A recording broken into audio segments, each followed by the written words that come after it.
नमस्कार, news are के खास कार्यक्रम में आपका स्वागत है। मैं हूं आपके साथ राजकुमारी ठाकुर। आम आदमी पार्टी किसी भी सियासी पार्टी से ताल्लुक रखती हो, लेकिन किसी भी दल का समर्थन चाहे करती हो या ना करती हो, एक बात तो यहाँ पर यकीनन मानते ही होंगे कि राजनीति का स्तर गिरता ही जा रहा है। मर्यादित राजनीति के बजाय बेहुदा और असंसदीय आरोपों और बयानों का दौर चल रहा है। भारत में प्रधानमंत्री को लेकर भी अब विपक्षी दलों के नेता खुलेआम अभद्र भाषा का प्रयोग कर रहे हैं। वहीं सत्ताधारी पार्टी के नेता विपक्षी दल के नेता को माखौल उड़ाते नजर आ रहे हैं। आप सोचे कि राजनीति का स्तर कितना नीचे गिर रहा है, तो देखिए न्यूज आर की एक खास रिपोर्ट, फिर करेंगे चर्चा। राजनीति का गिरता स्तर। आम आदमी पार्टी प्रदेश अध्यक्ष ने पीएम मोदी के लिए कहे अपशब्द। बीजेपी बोली हर गुजराती का अपमान। दिल्ली बीजेपी दर्ज कराएगी एफआईआर। केंद्रीय मंत्री ज्योतिरादित्य सिंधिया ने की निंदा, बोले गुजरात और देश की जनता माफ नहीं करेगी। संबित पात्रा ने भी जताया ऐतराज, कांग्रेस भी ऐसे ही खत्म हुई थी। आम आदमी पार्टी कर रही कांग्रेस की भाषा का प्रयोग। हम बात कर रहे हैं गुजरात की, जहां विधानसभा चुनाव से पहले ही विवादित बयानबाजी शुरू हो गई है। आम आदमी पार्टी के प्रदेश अध्यक्ष गोपाल इटालिया का प्रधानमंत्री नरेंद्र मोदी को लेकर अपशब्द कहने का एक वीडियो सामने आया है। इसमें गोपाल इटालिया ने बयानबाजी में सारी मर्यादाओं को पार किया है। गोपाल के विवादित बयान पर बीजेपी हमलावर हो गई है। बीजेपी की तरफ से बयान की निंदा की गई है और मामले में एफआईआर दर्ज कराने की बात कही गई है। इसमें आम आदमी पार्टी नेता गोपाल इटालिया ने पीएम नरेंद्र मोदी के गुजरात दौरे को नौटंकी बताया है। इसके साथ ही वह अपशब्दों का इस्तेमाल कर रहे हैं। गोपाल ने कहा कि क्या इससे पहले कभी किसी प्रधानमंत्री ने ऐसी कोई नौटंकी की है। इस्तेमाल हो रहा है आप के आदमी मुख्य वड़ा प्रधान नरेंद्र मोदी। मैं इस बात की पुष्टि नहीं करता हूँ, लेकिन आज यहाँ पे चुनाव चल रहा है। मुझे आप सब लोगों से जानना है कि क्या भूतकाल में कभी भी किसी भी बड़ा प्रधान ने ऐसा नौटंकी किया है वोट देने जाने के लिए। आदमी यहाँ पे रोड शो कर रहा है और दिखा रहा है कि कैसे मैं पूरे देश को सी बना। केंद्रीय मंत्री ज्योतिरादित्य सिंधिया ने भी ट्वीट किया है। उन्होंने कहा है कि ऐसे घिनौने अपशब्द इस्तेमाल करने वाला व्यक्ति देश के प्रधानमंत्री को अपशब्द कह रहा है। ये महाशय गुजरात के आम आदमी पार्टी के अध्यक्ष है। नारी का अपमान, देश के प्रधानमंत्री का अपमान, गुजरात के सपूत का अपमान, ऐसे निम्न स्तर की राजनीति करने वालों को गुजरात व देश की जनता माफ नहीं करेगी। वहीं बीजेपी प्रवक्ता संबित पात्रा ने कहा कि मणिशंकर अय्यर की भाषा का नतीजा ये रहा कि कांग्रेस पूरी तरह से गुजरात में समाप्त हो गई। पूरे देश में कांग्रेस का चुनाव में जो हाल हुआ है उसे सबने देखा है। आज ठीक उसी प्रकार की भाषा का प्रयोग अरविंद केजरीवाल और उनकी पार्टी के लोग भी कर रहे हैं। आज अगर मैं कहूं कि अरविंद केजरीवाल और मणिशंकर अय्यर में कोई फर्क नहीं रहा है, दोनों की भाषा का स्तर, दोनों का राजनीति करने का तरीका एक जैसा ही है, तो ये अतिशयोक्ति नहीं होगी। आप याद करिए, इसी मणिशंकर अय्यर ने माननीय प्रधानमंत्री जब गुजरात के मुख्यमंत्री थे, कैंपेन कमेटी के हेड थे, प्रधानमंत्री नहीं बने थे, उस समय अहंकार के शब्दों का प्रयोग करते हुए कहा था कि तू जाके चाय बेच, हम दुकान खोल के देंगे, तुम जाके चाय बेच। क्या नतीजा हुआ उसका? इस भाषा का नतीजा यह रहा कि कांग्रेस पूरी तरह से गुजरात में समाप्त हो गई। पूरे देश में कांग्रेस का चुनाव में जो हश्र हुआ है वह हमने देखा है। यही वो मणिशंकर अय्यर है। और आज ठीक उसी प्रकार के भाषा का प्रयोग आम आदमी पार्टी और अरविंद केजरीवाल कर रहे हैं। क्या फर्क है अरविंद केजरीवाल और मणिशंकर अय्यर में, मैं ये आपसे पूछता हूं। गोपाल जी के उस वीडियो में केवल नीच शब्द का प्रयोग किया गया हो प्रधानमंत्री जी के लिए, ऐसा नहीं। उसके अलावा उन्होंने कहा है पूरा देश जो है वो सी बन रहा है। यह जो नीच आदमी है वो पूरे देश को सी बना रहा है, कोट अनकोट सी। और सी का अर्थ क्या है आप समझते तो है ना। आप सोचिए, इस प्रकार के शब्दों का प्रयोग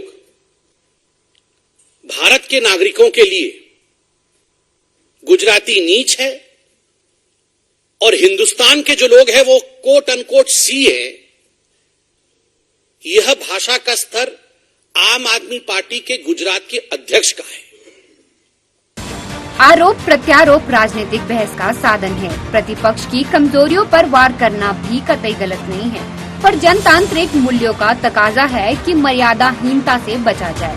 हमारे राजनेताओं को मर्यादा का ध्यान रखने की शायद जरूरत ही महसूस नहीं होती। राष्ट्रीय हित का तकाजा है कि हमारे नेता अपने स्वार्थों से ऊपर उठकर सोचने की आवश्यकता को महसूस करें। उनका आचरण मर्यादाओं के पालन का उदाहरण होना चाहिए। दुर्भाग्य से मर्यादाहीनता हमारी राजनीति की पहचान बनती जा रही है।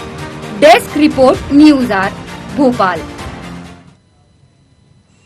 तो चुनाव की बात की जाए तो हर नेता का हक होता है कि सभा रखना, और हर नेता का हक होता है कि जनता के लिए ऐसे शब्दों का प्रयोग करना जिसके चलते उन शब्दों की मर्यादा रखी जा सके। लेकिन शायद अब वो समय आ गया है जब शब्दों की मर्यादा यहां पर नेता भूलते नजर आ रहे हैं, और इसी मुद्दे पर आज चर्चा करेंगे। हमारे साथ मेहमान भी जुड़ गए हैं। अजय श्रीवास्तव आम आदमी पार्टी से प्रवक्ता, राहुल आनंद बीजेपी प्रवक्ता, एएल द्विवेदी वरिष्ठ पत्रकार। तीनों मेहमानों का बहुत बहुत स्वागत है हमारे कार्यक्रम में। सबसे पहले आपके पास ही आना चाहूंगे श्रीवास्तव, जिस तरीके से अब शब्द का प्रयोग किया गया है गोपाल इटालिया के माध्यम से, क्या कहेंगे उन शब्दों पर? है कि जिस तरीके से इसको जो है तोड़ मरोड़ के पेश किया गया है इस पूरे बयान को, तो का खेल जो है भारतीय जनता पार्टी से कोई ज्यादा जानता नहीं। जिस तरीके से मनोज तिवारी जी ने, जिस तरीके से जो है आदेश गुप्ता जी ने माननीय अरविंद केजरीवाल जी को गाली दी और जिन जिन शब्दों का प्रयोग किया था, क्या आप उस पर कुछ जो है कहना चाहेंगी? इनकी भाषा, इनकी मर्यादा ये लोग कहां कहां लांघ गए हैं, और जब से इनको ये पता चला है कि गुजरात में हम बिल्कुल जो है हमारे हाथ से निकलती जा रही है, तब से इनके अंदर घबराहट बिल्कुल बढ़ती जा रही है। और यही कारण है कि ये उल्टा सीधा आरोप है। देखिए, देश इस समय किस परिस्थिति से जूझ रहा है वो तो आप देख रही हैं। डॉलर आपका 82.57 हो गया, इस पे कोई नहीं वो बोल रहा है। श्रीवास्तव जी माफ कीजिएगा श्रीवास्तव जी, रोकना चाहूंगी, लेकिन एक बात बताइए, आप कह रहे हैं कि बयान को तोड़ मरोड़ कर दर्शाने की कोशिश की जा रही है, तो क्या जो वीडियो वो वायरल हुआ है उसको आप गलत कहेंगे या फिर ये कहेंगे कि उसमें एडिटिंग की गई है? अब आप ये बताइए कि भाई देखिए, एडिटिंग करना तो बहुत आसान है आज के समय में, ठीक है, एडिटिंग करना। और अभी जो है मैं सुन रहा था पंडित पात्रा जी को ABCDEFGH का अर्थ बता रहे हैं बैठ के, ठीक है, और इन लोगों की भाषा क्या होती है, किस तरीके से क्या बोलते हैं। अभी आपने देखा होगा कि उत्तर प्रदेश के चुनाव में उत्तर प्रदेश के मुख्यमंत्री ने जो है अरविंद केजरीवाल को किस तरीके से संबोधित किया, किस तरीके से उनके ऊपर जो है अभद्र टिप्पणी करी हुई है, ये सबने देखा, सारे देश ने देखा। तो ये मर्यादाओं की ये लोग बात करें कि जो लोग हर चुनाव में, इन लोगों का हथकंडा ही यही होता है और मर्यादा तोड़ना ही इनका अपना पूरा तरीके, किस तरीके से चुनाव को तोड़ते मरोड़ते हैं, इनको आप लोग देख लीजिए। ठीक है, आनंद जी आपके पास आना चाहूंगी, क्या कहेंगे, क्या वाकई में इस तरीके के मामले जब सामने आते हो, देखिए पार्टी तो साफ इनकार करती नजर आती है, लेकिन सवाल ये उठता है कि जब बयान इस तरीके से सामने आते हैं तो आखिरकार सच्चाई के आधार पर किस तरह से वाकई में इस तरीके के बयान एक राजनीतिक नेता के लिए सही है? देखिए, चर्चा की शुरुआत करने से पहले मैं आपके चैनल के माध्यम से देश की जनता को प्रणाम करता हूं और शब्दों को कम समय में ज्यादा से ज्यादा बातों को बताने का मैं प्रयास करूंगा। एक बहुत पुरानी कहावत है कि प्रत्यक्ष को प्रमाण की कोई आवश्यकता नहीं होती है। बिल्कुल। और जो वीडियो वायरल हो रही है लगातार इन दिनों, जो देखने को मिल रहा है और जो इन दिनों सुर्खियां भी काफी बटोर रही हैं, तो मुझे नहीं लगता है कि इसके ऊपर बहुत ज्यादा मुझे कुछ कटाक्ष करने की आवश्यकता है, क्योंकि वो प्रमाणित भी हो रहा है। और जब आप अपने बुक से ऐसे शब्दों का चयनित करते हैं, जब खुद आपकी जिह्वा पे माँ सरस्वती विराजमान होती है, वही आपको फर्श से अर्श पे भी ले जाती है और अर्श से फर्श पे भी ले आती है, तो बातों से किसी भी जाति का, किसी भी प्रधानमंत्री को या किसी भी राजनेता का ये कहना कि नीच है, काफी नीच है, तो ये उनकी एक ओछी मानसिकता को दर्शाता है। मैं अगर बात को लेकर चलूं तो बड़ा ही स्पष्ट शब्दों में मैं यही बताना चाहूंगा कि कांग्रेस की और आपकी जो लगभग विचारधारा है लगभग बराबर ही आ गई है, इसमें कोई नई बात नहीं है। 2017 में भी गोवा के कैंपेनिंग में भी खुद केजरीवाल जी ने एक ट्वीट किया था जिसमें सेमलेस डिक्टेटर कहकर उनको संबोधित किया था। और जो थोड़ी देर पहले जो आपके प्रवक्ता जो बातों को कह रहे थे, तो मैं इनको जरा एक बात बता दूं कि अभी गुजरात के चुनाव में गुजरातियों को कंस कहकर भी संबोधित करने की कोशिश की गई है। मैं बस ये कहना चाहता हूं कि हमारे देश के वो प्रधानमंत्री हैं, वो भाजपा बाद में, पहले हमारे देश के हैं, और जो मुख्य धारा से जो लोग बिछड़े थे, जो अगर समाज से आखिरी पैदान पे खड़ा व्यक्ति अगर वो लोकतांत्रिक तरीके से चुनकर अगर आता है तो उसका सम्मान करना चाहिए, उसे नीच कहकर संबोधित करना मैं समझता हूँ कि वो तो कहते नजर आ रही है कि यहाँ पर तो और भी नेता आप शब्द का प्रयोग करते हैं, उस पर तो आप लोग कुछ नहीं कहते हैं। देखिए, मणिशंकर अय्यर ने कहा, कांग्रेस ने भी बहुत सारी टिप्पणी ऐसी की, उन्होंने तो चाय वाले कहकर चाय की दुकान तक बता दी। तो जहां आपत्ति होती है और जहां घोर आपत्ति होती है वहां पे हम प्रत्यक्ष रूप से मौजूद होते हैं और अपनी विरोध अपने शब्दों के माध्यम से ये विरोध करते हैं। लेकिन राजनीति में भाषा का चयनित सही होना चाहिए। C2C का मतलब क्या होता है? C2C का मतलब पूरे भारतवर्ष को पता है कि क्या होता है। इस प्रकार के शब्दों से बचना चाहिए। आप किसी राजनीतिक पार्टी का प्रतिनिधित्व करते हैं, आप दिल्ली के केंद्र में बैठे हैं, अगर आपकी भाषा इस प्रकार से होगी तो वो सुशोभित नहीं होगी। द्विवेदी जी, आपको लगता है कि आम आदमी पार्टी हाईलाइट होने के लिए अब शब्दों का प्रयोग करने लगी है? देखिए, निश्चित तौर पर ऐसा कोई भी वाक्य नहीं है, क्योंकि मैंने जहां तक अपने जीवन में और कई चुनाव देखे हैं, और जैसे जैसे चुनाव पास आते जाते हैं और मर्यादा में शब्दों का स्तर लगातार गिरता जाता है। ऐसा नहीं है, भारतीय जनता पार्टी के भी कई ऐसे नेता हैं जो अभी केंद्रीय मंत्री भी हैं। उन्होंने जब पश्चिम बंगाल में ममता बनर्जी का जब चुनाव हो रहा था तो ऐसे अपशब्दों का उपयोग कई बार कहा था, जिसमें इलेक्शन कमीशन ने सो कॉज नोटिस भी कई नेताओं को जारी किए थे। और जब दिल्ली में चुनाव हुआ था तो वहां पर भी कई केंद्रीय मंत्री हैं और कई भाजपा के कार्यकर्ता हैं, कई मंत्री हैं जिन्होंने ऐसे शब्दों का उपयोग किया था जिनको मीडिया के माध्यम से हम बता भी नहीं सकते। तो ऐसा नहीं है कि भारतीय जनता पार्टी बहुत ही साफ है और भारतीय जनता पार्टी में ऐसे लोग नहीं हैं। हाँ, लेकिन आम आदमी party, Bharatiya Janata party, Congress party अगर ऐसे शब्दों का उपयोग करती है तो जनता के लिए या फिर देश हित के लिए ये शब्द अच्छे नहीं है। कहीं ना कहीं मर्यादाएं होना चाहिए, शब्दों की मर्यादाएं बहुत अति आवश्यक है। और चुनाव में इस प्रकार के किसी भी जाति को लेकर के, किसी भी समाज को लेकर के, किसी भी धर्म को लेकर के शब्दों का उपयोग नहीं करना चाहिए। ठीक है श्रीवास्तव जी, अगर बात की जाए वाकई में अगर ऐसे शब्दों का प्रयोग किया गया, वैसे तो आप इससे साफ इनकार कर रहे हैं, तो क्या आप इस पर एक्शन लेते नजर आते? एक जो है देहात में कहावत कही जाती है कि चलनी हंसे सूप पर जिसमें 76 खेत। ठीक है, इनकी भाषा किस तरीके से रहती है। और सबसे बड़ी बात देखिए क्या है ना कि जब से ये इलेक्शन आए, चाहे वो गुजरात का हो, चाहे वो हिमाचल प्रदेश का है, जैसे जैसे भाजपा को लग रहा है कि हमारी जमीन धीरे से खिसकती हुई जा रही है, उस समय से आपने देखा होगा कि जो है किस तरीके से ये लगातार आम आदमी पार्टी के नेताओं के ऊपर हमलावर रहे हैं। लेकिन सर बयान तो यहाँ पर आम आदमी पार्टी के नेता का आया है ना, कोई से बीजेपी के नेता का थोड़ी आया है सर। मेरी बात सुन लीजिए मैडम, मेरे कहने का मतलब ये आखिर ये बौखलाहट जो है कहाँ से आई है।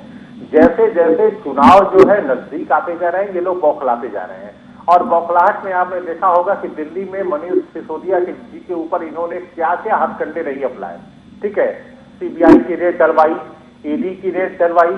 ठीक है, जैसे जैसे इनको लग रहा है कि हमारी जमीन जो है निकलती जा रही है, ये आरोप प्रत्यारोप की राजनीति करते हुए जा रहे हैं। ये लोग तो गाली गलौज की भाषा तक पे आ जाते हैं। आपने देखा होगा कि मनोज तिवारी जी ने माननीय अरविंद केजरीवाल जी को कहा था कि हरामखोर शब्द का प्रयोग किया था।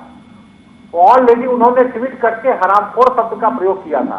ये बात ठीक है सर कि नेता कोई भी हो, किसी के लिए भी अपशब्द कहना गलत बात होती है, लेकिन आप मुझे ये बताइए सर कि किसी भी देश के प्रधानमंत्री के लिए इस तरीके के शब्द जब शब्दों का प्रयोग किया जाता है तो वाकई में यह सही है या गलत? अदर नेताओं से कंपेयर क्यों कर रहे हैं सर? जिस मुद्दे पर बात कर रही हूँ उस पर टिप्पणी कीजिए ना श्रीवास्तव जी। बात कर रहा हूँ मैं आपकी बात पे आ रहा हूँ मैडम। मैं देखिए ऐसा है, राजनीति में कोई भी पार्टी हो, चाहे आम आदमी पार्टी हो, कांग्रेस हो, भाजपा हो, ठीक है ना, राजनीति में एक अपना जो है भाषा की मर्यादा होनी चाहिए। हर आदमी का एक जो है राजनीतिक स्तर होता है, ठीक है ना। लेकिन जिस तरीके से लगातार इन लोगों ने शुरुआत करके जिस तरीके से ये लोग राजनीति का स्तर गिराते जा रहे हैं, ठीक है, ये बिल्कुल भी अशोभनीय। लेकिन चूंकि अभी क्या है कि इसकी अभी इस वीडियो की अभी आधिकारिक पुष्टि नहीं हुई है, अभी वीडियो आया है, शब्द बोले गए हैं। भाई देखिए आजकल तो वीडियो में किस तरीके से एडिटिंग होती है, और ये संबित पात्रा साहब बैठ के जो ABCD का जो अर्थ जो है बैठ के समझा रहे हैं। आखिर ये चीजें जो है हम किसी को न जानते हुए भी हम उसका बता दें कि ये होना चाहिए, ठीक है, ऐसा कुछ नहीं है। आनंद जी देखिए, मैं श्रीवास्तव जी की बातों को काफी ध्यान से सुन रहा था, लेकिन मैं आपको एक चीज बता दूं कि मेरे हिसाब से 3 तरह का आत्मविश्वास होते हैं। एक होता है धन का आत्मविश्वास, एक होता है एक आत्मविश्वास होता है, और एक होता है झूठ बोलने का आत्मविश्वास, जो केजरीवाल जी की पार्टी के अंदर फूट कर भरा है। अभी थोड़ी देर पहले जो आपके प्रवक्ता इस बात को कह रहे थे कि हम गुजरात में जीत रहे हैं, गुजरात की जीत को बौखलाहट से बीजेपी घबराई है, तो मैं इनको थोड़ा स्मरण करा दूं। जब ये गोवा में चले थे तो उन्होंने कहा था कि गोवा में हम जीत रहे हैं और यहाँ पे तो हमारी सरकार बन ही गई है समझो। नतीजा गोवा हार गए। दूसरी बात, ये आ गए पौंडीचेरी पे आए। जब पौंडीचेरी पे इन्होंने आरोप लगाया कि वहाँ के जो राज्यपाल हैं वो दिल्ली के LG बनेंगे, वो नहीं हुआ। फिर इन्होंने काशी का एक दौरा किया। जब लोकसभा के चुनाव हो रहे थे तो काशी में जब माननीय प्रधानमंत्री जी ने भी अपने नॉमिनेशन को फाइल किया था, तो जब केजरीवाल जी गए तो उन्होंने कहा कि मैं तो 2 दिन में ही मैंने देख लिया कि यहाँ से मोदी जी हार रहे हैं और मोदी जी को गुजरात को ठीक करना चाहिए क्योंकि यहाँ तो वो हार रहे हैं। और ठीक इसी प्रकार इन्होंने गोवा को भी ले लिया, और माफ कीजिएगा गुजरात को भी ले लिया। गुजरात में ये यही कह रहे हैं कि हम तो जीत रहे हैं, लेकिन जो सर्वे आ रहे हैं उस सर्वे में 0 से 1 सीट की ही बढ़ोतरी इनकी नजर आ रही है। लेकिन फिर भी ये जो झूठ का तो आत्मविश्वास है ना, ये फूट कर भरा है, ये कभी भी कहीं भी किसी भी तरह से निकल सकता है। और केजरीवाल लेकिन इसका मतलब क्या हुआ सर? कि क्या वाकई में इस तरीके के शब्दों का प्रयोग करेंगे तो जनता उनका सपोर्ट करेगी? ये तो कोई यहाँ पर कंसेप्ट नजर नहीं आ रहा है। देखिए, मैं एक राजनीतिक पार्टी के विचारधारा से अगर मैं ताल्लुकात रखूं तो मैं इसका विरोध करता हूं, चाहे वो किसी भी पार्टी के लोग हो। इस प्रकार के भाषाओं का चयन नहीं करना चाहिए, क्योंकि हमारी देश के अंदर और खास करके गुजराती तो काफी पढ़े लिखे व्यक्ति होते हैं, उनको इस प्रकार के अमर्यादित भाषा से संबोधित करना कहीं ना कहीं पूरे गुजरातियों का भी ये अपमान है। और खास करके जो व्यक्ति प्रधान सेवक है, जो आपके देश का चौकीदार है, अगर उसको इस प्रकार की शब्दों से नीच कहा जाए तो कहीं ना कहीं वो जो जाति से वो आते हैं उस जाति को गाली देने के समान है। और ये फिर से इसी चीज को इंगित करता है कि आप कितने भी पढ़ लिख लीजिए, भले आप IRS ही क्यों ना बन जाए, लेकिन सोच राजनीतिक में बिल्कुल जो बदलाव आनी चाहिए वो आप नहीं लेकर आ पाए। ठीक है द्विवेदी जी, पहला मौका तो है नहीं कि जहां पर कोई राजनीतिक नेता इस तरीके की बयानबाजी करता नजर आ रहा हो या फिर अपशब्द कहता नजर आ रहा हो। सवाल ये उठता है कि आखिरकार जब इस तरीके के बयान या फिर अपशब्द की बात कही जाती है तो इस पर एक्शन क्यों नहीं लिया जाता है? क्योंकि एक्शन अगर शायद वाकई में लिया जाता तो इस तरीके के मामले बार बार सामने नहीं आते। जी, निश्चित तौर पर इस प्रकार के लगातार मामले देखने में आ रहे हैं। लगातार जिस प्रकार से चुनाव पिछले पूर्व में हुए हैं और लगातार ऐसे मामले आते हैं, लेकिन इसमें हम लोग देखते हैं कि पार्टी एक सो कॉज नोटिस जारी कर देगी या इलेक्शन कमीशन एक नोटिस जारी करके उनसे अपना एक हवाला लेती है, लेकिन कहीं ना कहीं कोई ठोस कार्रवाई नहीं होती है। क्योंकि कहीं ना कहीं ऐसा लगता है कि जो नेता और जो मंत्री होते हैं वह पक्ष दल के होते हैं, तो जो संगठन होता है वह उन पर ठोस कार्रवाई नहीं करता है। लेकिन ये बहुत जरूरी है, क्योंकि जो मर्यादा है, जो शब्दों की मर्यादा है, वह कहीं ना कहीं होना बहुत अति आवश्यक है। आप जनता के जो मुद्दे होते हैं उन मुद्दों को लेकर आप राजनीति करिए ना, उन मुद्दों को लेकर के आप चुनाव लड़िए, ना कि किसी के ऊपर टीका टिप्पणी करते हुए आपको चुनाव लड़ना है। यहां पर देखने में ये आ रहा है गुजरात में कि जनता के जो मूलभूत सुविधाएं हैं, जैसे सड़क, बिजली, पानी, रोजगार, महंगाई, अन्य उन मुद्दों को लेकर के किसी भी पार्टी के पास कोई भी गोल नहीं है, कोई भी विजन नहीं है, कोई भी पॉलिसी नहीं है। बात कहां पर आ रही है? बात आ रही है शब्दों को लेकर, टीका टिप्पणी करके। ये अगर इतना अच्छा काम भारतीय जनता पार्टी ने गुजरात में किया है, मैं किसी में इसका पक्ष नहीं ले रहा हूं, मैं सीधा अपना विचार और मत रख रहा हूं। अगर बहुत ही अच्छा काम किया हुआ है तो वो उस विजन और उस पॉलिसी को लेकर के जनता के पास जाएं और उसको बताएं कि हमने यह कार्य इतने वर्षों में किया हुआ है और इस आधार पर आप हमें वोट दें। लेकिन देखने में क्या आ रहा है कि टीका टिप्पणी करके हम सामने वाले को कैसे हम हरा सकते हैं, कैसे उसका मोरल डाउन कर सकते हैं, वह चीज अब राजनीति में कहीं ना कहीं आने लगी है। श्रीवास्तव जी, यहाँ पर जिस तरीके से बयानबाजी की गई है, इस पर दिल्ली बीजेपी ने FIR दर्ज कराने की भी बात कही है। FIR दर्ज कराना सबका जो है संवैधानिक अधिकार है, ठीक है। और मैं किसी भी पार्टी का पक्ष नहीं ले रहा हूं, ठीक है। मैं आम आदमी पार्टी की ओर से मैं यहाँ बैठा हूं, लेकिन देखिए ऐसा है कि शब्दों की मर्यादा, कोई भी पार्टी हो, शब्दों की मर्यादा सबको रखनी चाहिए, ठीक है। हम एक दिल्ली के मॉडल को लेके हम पहुंचे हैं गुजरात में, ठीक है। नो डाउट हमारा जो है दिल्ली का मॉडल इस समय पूरे विश्व में किस तरीके से लोकप्रिय है, और आपने देखा होगा कि मतलब जो है न्यूयॉर्क टाइम्स, तो वही तो ना दिक्कत तो वही है ना सर कि इतने अच्छे मॉडल है आपका, जनता आपको पसंद कर रही है, पंजाब में आपकी सरकार बनी और आपके ही नेता इस तरीके से बयानबाजी और अपशब्द कहते नजर आते हैं। ये सब तो दिख रहा है ना यहाँ पर जनता को। आप कह रहे हैं कि यहाँ पर बीजेपी बौखला गई है क्योंकि उनको पता है कि उनकी हार है, तो बीजेपी को बयानबाजी करने दीजिए ना। आपके खुद के नेता बयानबाजी करते नजर क्यों आ रहे हैं, वो भी अपशब्द का सहारा लेकर? अभी कोई देखिए ऐसा है कि अभी चूंकि इसकी आधिकारिक पुष्टि नहीं हुई है, ठीक है, वीडियो की जांच हो रही है। अगर वास्तव में अगर ऐसा किया गया है या अगर प्रयोग किया गया तो मैं निश्चित रूप से मैं इस पे जो है मेरी घोर आपत्ति है। मैं इसका मैं घोर विरोध करता हूँ।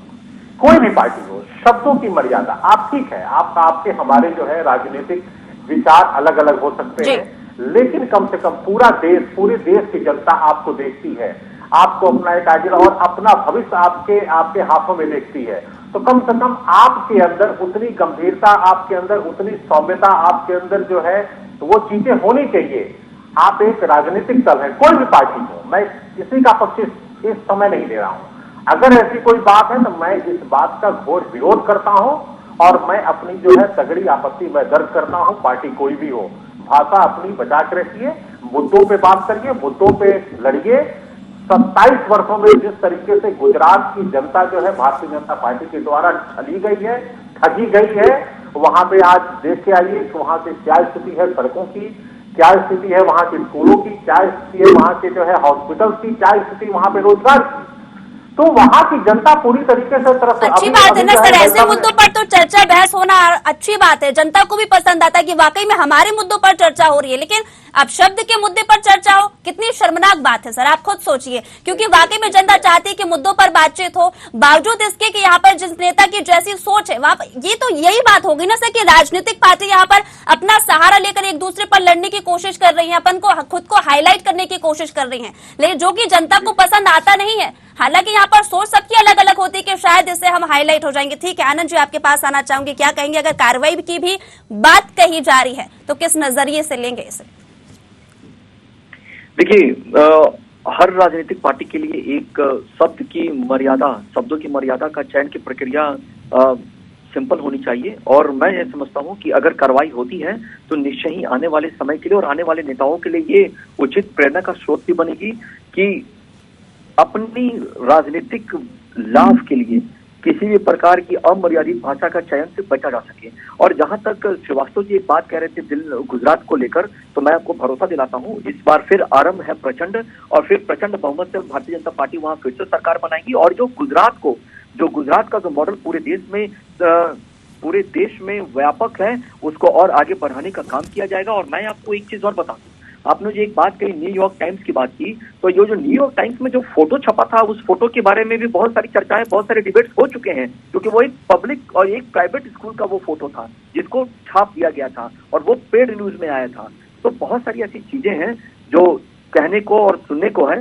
वो अपने प्रचार की भाषा को लेकर चले, हम अपनी मर्यादित भाषा को लेकर चलेंगे, और जिसने राम को लाया है देश उनको वापस लाएगा। और फिर गुजरात के अंदर जो पिछले चुनाव में जो जीएसटी का जो टैक्स लेकर जो सरकार बनाई गई थी, उस पे भी हमने अपने अव्वल अंक प्राप्त किया है और इस बात भी वही करेंगे। ठीक है, अच्छी बात है सर कि यहाँ पर मुद्दों पर कहीं ना कहीं दोनों नेताओं ने चर्चा की। और इसी के साथ तीनों मेहमानों का बहुत बहुत शुक्रिया हमारे कार्यक्रम के साथ जुड़ने के लिए। आपको बता दें कि जिस तरह से यहाँ पर राजनीति नजर आ रही है, वाकई में देखने वाली बात है कि आखिरकार क्यों चुनाव आते ही यहाँ पर तमाम नेता अपशब्द का प्रयोग करते हैं, अपने शब्दों की मर्यादा खो देते हैं। एक जगह अगर बात की जाए तो कहीं ना कहीं नेताओं की सोच होती है हाईलाइट होने की, लेकिन शायद इस बात से वाकिफ नहीं है कि जनता के पास आखिरकार किस तरीके से इस बयानबाजी के मायने निकाले जाते हैं। और जनता जब मुद्दों की बात करती है तो उस पर कोई एक्शन नहीं लिया जाता। अब खैर, ये तो आने वाला समय ही बताएगा कि गुजरात में आखिरकार